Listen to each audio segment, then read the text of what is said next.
اگر آپ چاہتے ہیں کہ بھٹکاؤ، بھول چوک، غلطیاں، کمزوری یادداشت، وہم یا وسوسوں کی بیماری چاہے اپنے لیے ہو یا کسی اور کے لیے ختم ہو جائے تو یہ آیت کریمہ نہایت مؤثر ہے۔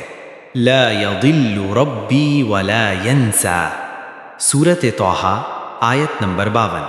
اس آیت کریمہ کو پانی پر 313 مرتبہ دم کر کے پیا جائے اور تیل پر دم کر کے سر اور پاؤں کی خوب اچھی طرح مالش کی جائے۔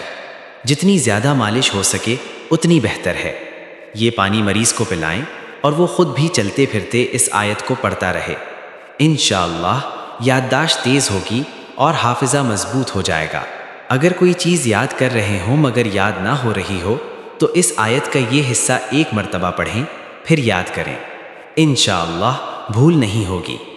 چاہے آپ قرآن حفظ کر رہے ہوں، حدیث پڑھ رہے ہوں یا اسکول، کالج اور یونیورسٹی کی تعلیم حاصل کر رہے ہوں، کسی بھی چیز کو یاد کرنے سے پہلے یہ آیت ایک بار پڑھ لیا کریں، انشاءاللہ بھولنے کی شکایت نہیں رہے گی۔